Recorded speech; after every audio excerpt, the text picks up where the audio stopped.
Hello everyone, welcome to online ED classes. तो इस video में हम industrial relations and labour law के आगे के चैप्टर को डिस्कस करेंगे। इससे पहले मैंने 2 चैप्टर डाल रखा है जो कि इंडस्ट्रियल रिलेशंस और लेबर लॉ का था। इस वीडियो में हम बात करेंगे औद्योगिक नियोजन या स्थायी अधिनियम 1946। तो हमारे देश में स्थायी आदेश के अभाव के कारण विभिन्न संस्थानों के प्रबंधकों और कर्मकारों के बीच में संघर्ष की स्थिति उत्पन्न हुआ करती है। इस अधिनियम के पारित किए जाने के पहले नियोजन की शर्तें अनुबंधों द्वारा नियंत्रित होती थी। ये अनुबंध प्रत्यक्ष और विवक्षित हो सकती थी और कई प्रकार के औद्योगिक संस्थानों में प्रबंधकों और कर्मचारियों के बीच में संपन्न की जाती थी। उनके स्वरूप में कोई भी समानता नहीं होती थी। केंद्रीय सरकार द्वारा औद्योगिक नियोजन या स्थायी आदेश अधिनियम 1946 पास किया गया। अब इस अधिनियम से आवृत्त होने वाले सभी नियोजक के लिए ये अनिवार्य हो गया कि वे अपने अधीन नियोजनों की शर्तों और सेवा दशाओं को सुनिश्चित करें। इसके साथ ही ये भी आवश्यक है कि उन शर्तों और सेवा दशाओं की जानकारी कर्मकारों को भी करा दी जानी चाहिए जिनके अंतर्गत उन्हें नियोजन प्रदान किया गया है। इस अधिनियम का प्रयोजन औद्योगिक संस्थापनों में नियोजित किए गए कर्मकारों की भर्ती, उन्हें काम से अलग किए जाने, अनुशासनात्मक कार्यवाही और छुट्टियों आदि की शर्तों और दशाओं आदि को विनियमित करने का है। इस अधिनियम ने उसी श्रेणी के ऐसे अन्य कर्मकारों के नियोजन के संबंध में सेवा दशाओं और शर्तों में समरूपता स्थापित कर दी है जो कि समान या एक ही प्रकार के कार्य किसी औद्योगिक संस्थापन में कर रहे हैं। तो धारा 1 अधिनियम का प्रवर्तन क्या है? धारा 1 है अधिनियम का प्रवर्तन।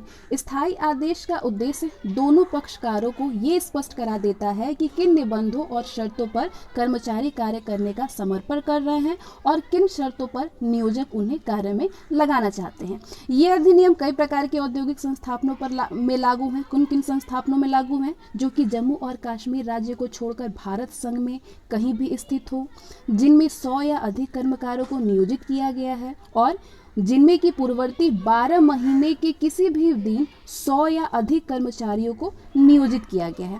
तो इस अधिनियम का प्रवर्तन कई संस्थापनों में नहीं भी लागू किया जाता है। किन किन संस्थापनों में नहीं किया जाता है? कोई ऐसा उद्योग जिसके समर्पण में बम्बई औद्योगिक संबंध अधिनियम 1946 के अध्याय 7 के उपबंध लागू होते हैं। कोई ऐसा औद्योगिक संस्थापन जिसके संबंध में मध्य प्रदेश औद्योगिक नियोजन या स्थायी आदेश अधिनियम 1961 के उपबंध लागू होते हैं। ऐसी परिस्थिति में जबकि नियोजक स्थायी आदेशों के अंतर्गत बीमारी अवकाश प्रदान करने के विकल्प का चुनाव करता है, इस अधिनियम की प्रस्तावना के अनुसार सेवा की शर्तों का एक ऐसा भाग है जिससे कि नियोजक को बाध्य हुआ माना जाता है। यहाँ स्थायी आदेश कर्मचारी पर बीमारी की छुट्टी के अधिकार को एक संविदा द्वारा प्रदान करता है। ऐसे प्रकरण में कर्मचारी अपने इस अधिकार का प्रयोग कर सकता है और नियोजक उससे इस बात की अपेक्षा नहीं कर सकता है कि बीमारी विषयक प्रसुविधा की याचना कर्मचारी राज्य बीमा अधिनियम के अंतर्गत करे। इस अधिनियम का प्रवर्तन कतिपय औद्योगिक संस्थापनों पर नहीं किया जाएगा। ये अधिनियम ऐसे कर्मकारों पर लागू नहीं होता जो कि ऐसे औद्योगिक संस्थापनों में नियोजित हैं, तो कुछ नियमों के द्वारा आवृत होते हैं। अब देख सकते हैं किन किन नियमों के द्वारा लागू होते हैं, आवृत्त होते हैं। पहला, आधारभूत और अनुपूरक नियमावली। दूसरा, सिविल सेवा यानी वर्गीकरण, नियंत्रण और अपील नियमावली। तीसरा, सिविल सेवा या अस्थायी नियमावली। चौथा, पुनरीक्षित अवकाश नियमावली। पांचवा, सिविल सेवा नियमावली। छठवां, प्रतिरक्षा सिविलियंस जिसमें वर्गीकरण, नियंत्रण और अपील ये सेवाएं नियमावली हैं। भारतीय रेलवे प्रस्थापना संहिता या कोई अन्य नियमावली जिससे कि इस निम्न समुचित सरकार द्वारा गजट अधिसूचना द्वारा विज्ञापित किया जाए। ये नियम प्रबंध व्यवस्था के अंतर्गत या सांविधिक प्रबंध व्यवस्था के अधीन के औद्योगिक संस्थापनों में लागू नहीं होते हैं। ठीक है, फिर भी समुचित सरकार इस अधिनियम का विस्तारण जैसा कि वो उचित समझे किसी भी औद्योगिक संस्थापना या औद्योगिक संस्थापना वर्ग के संबंध में कर सकती है। अधिनियम की प्रमुख विशेषताएं क्या हैं? औद्योगिक नियोजन या स्थायी अधिनियम 1946 की प्रमुख विशेषताएं हैं। प्रत्येक ऐसे औद्योगिक संस्थापन के नियोजकों से जिनमें कि ये अधिनियम लागू है या अपेक्षा की जाती है कि वह स्थायी आदेश तैयार करे और उन्हें प्रमाणन अधिकारी के समक्ष प्रमाणीकरण हेतु समर्पित करे। ये अधिकारी साधारणतया श्रम आयुक्त हुआ करता है और इस अधिनियम के अधीन कर्मकारी की परिभाषा में कतिपय परिस्थितियों में पर्यवेक्षीय प्राविधिक व्यक्ति अंतर्निर्दिष्ट माना जाता है। प्रमाणकर्ता अधिकारी को इस बात की शक्ति प्राप्त है कि स्थायी आदेशों के प्रालेख में कुछ बड़ी घटी या परिवर्तन कर सके। सामान्य औद्योगिक संस्थापनों के नियोजक संयुक्त स्थायी आदेशों का प्रालेख भी समर्पित कर सकते हैं। सरकार नियमों के द्वारा इस अधिनियम के प्रयोजनों के निमित्त आदर्श स्थायी आदेशों का भी व्यवस्था कर सकती है। किसी नियोजक द्वारा तैयार किए गए स्थायी आदेशों के प्रालेख को जहां तक संभव हो आदर्श स्थायी आदेश की समरूपता में बनाया जाना चाहिए। ऐसे प्रालेख आदर्श स्थायी आदेशों की प्रतिकूलता में कदापि नहीं हो सकते।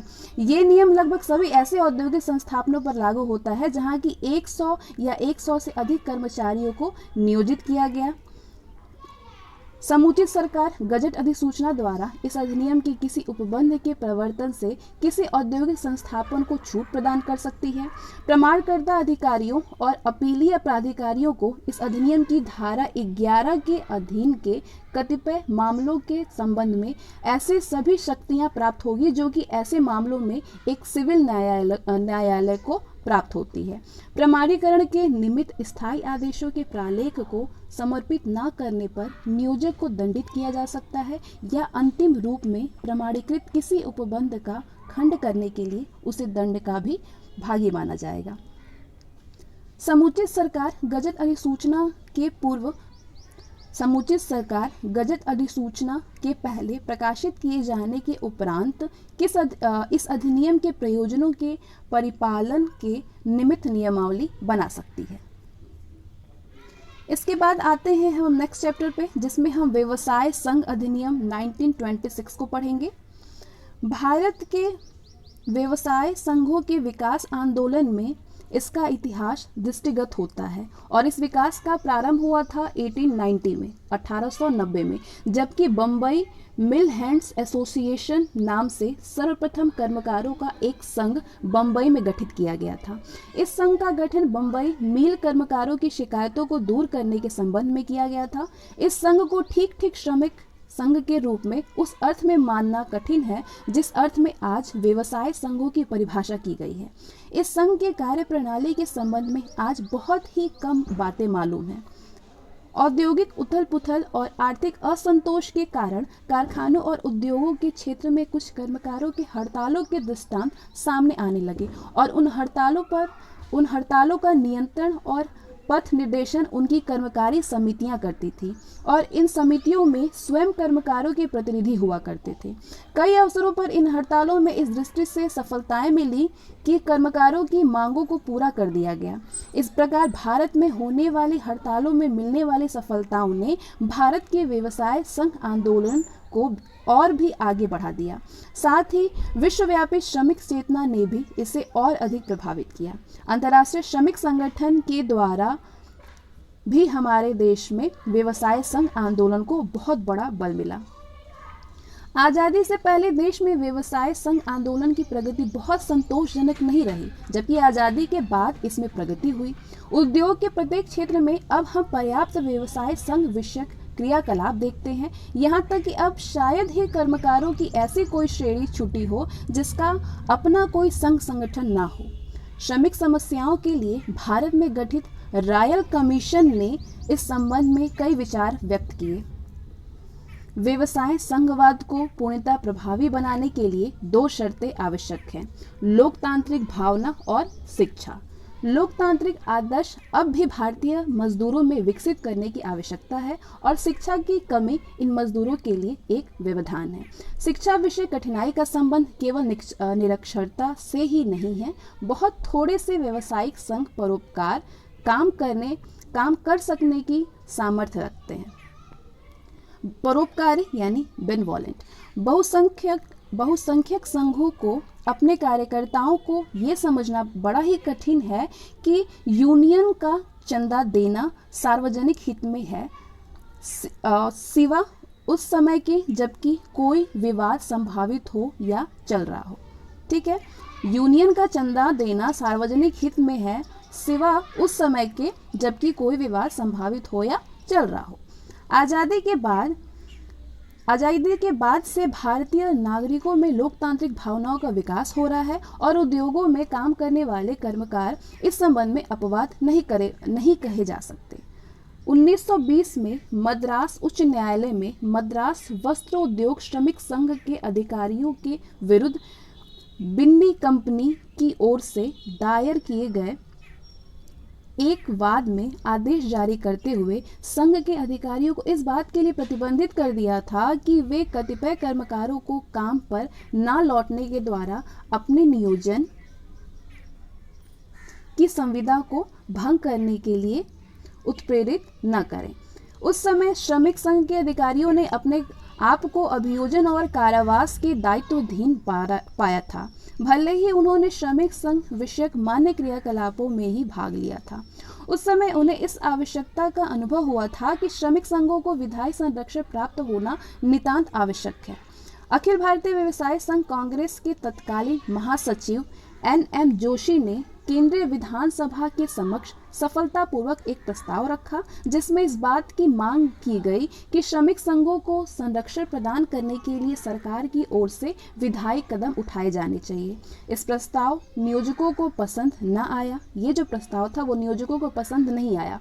वे इस प्रकार के किसी विधायी कदम उठाने के इतने अधिक विरोध में थे कि काफी समय के बाद 1926 में केंद्रीय विधानसभा को भारतीय व्यवसाय संघ अधिनियम समिति पारित करने का अवसर मिल सका। इस अधिनियम का प्रवर्तन 1 जून 1987 को संभव हुआ। ये उल्लेखनीय है कि किसी भी उद्योग में पूंजी और श्रम दोनों का अंशदान बराबर महत्व का है। इसलिए किसी भी उद्योग की समृद्धि उसके दो निर्णायक तत्वों पूंजी और श्रम पर निर्भर करती है। पूंजी और श्रम अथवा पूंजीपति और श्रमिक के बीच समय समय पर विवादों का उठ खड़ा होना असंभावी है। इसीलिए किसी भी औद्योगिक विधि का उद्देश्य इन दोनों के बीच स्वस्थ संबंध बनाए रखना है। यदि इन दोनों के बीच कोई विवाद खड़ा होता है तो मध्यस्थता और समझौता के माध्यम से सुलझाने का प्रयास ऐसी विधियों में अभिसंपित होनी चाहिए। व्यवसाय संघों का महत्व इस तथ्य में निहित है कि ऐसे संघ इस प्रकार की सामूहिक शक्ति उत्पन्न करते हैं कि नियोजक विषयक शर्तों को श्रमिक के अनुकूल बनाया जा सके और साथ ही नियोजक और कर्मचारियों के बीच अच्छा संबंध बनाया जा सके। अधिक अच्छे काम की दशाएं सुरक्षित करने और श्रमिकों को विशेष अधिकार और उन्मुक्तियां दिलाने के संबंध में व्यवसाय संघ को रास्ता अपनाते हैं। वे विधि, सामूहिक सौदेबाजी, पारस्परिक आश्वासन और हड़ताल आदि हैं। भारत में व्यवसाय संघों में पारस्परिक आश्वासन की पद्धति का लगभग अभाव सा है। व्यवसाय संघों के मामले में उपयुक्त विधि का आवश्यकता पर 1952 में भारतीय श्रमिक सम्मेलन में विचार हुआ। इसके बाद भारतीय व्यवसाय संघ या संशोधन अधिनियम 1960 की धारा 2 च 3 4 6 14 16 और 28 में कुछ परिवर्तन किए गए। फिर से कुछ परिवर्तन भारतीय व्यवसाय संघ अधिनियम 1964 में भी किया गया। 1969 में प्रस्तावित व्यवसाय संघ अधिनियम द्वारा एक संघ का गठन का उद्देश्य रखा गया। इस विधेयक में व्यवसाय संघ की परिभाषा को भी संशोधित करने का प्रस्ताव रखा गया, जिसमें केवल कर्मचारियों के संघों को ही सम्मिलित किया जाए और नियोजकों के संघ को इस परिभाषा से बाहर रखा जाए। तो इसके बाद हम नेक्स्ट वीडियो में मिलेंगे जिसमें हम औद्योगिक विवाद अधिनियम 1947 को भी कवर करेंगे। तो फिर मिलते हैं नेक्स्ट वीडियो में, तब तक के लिए बाय।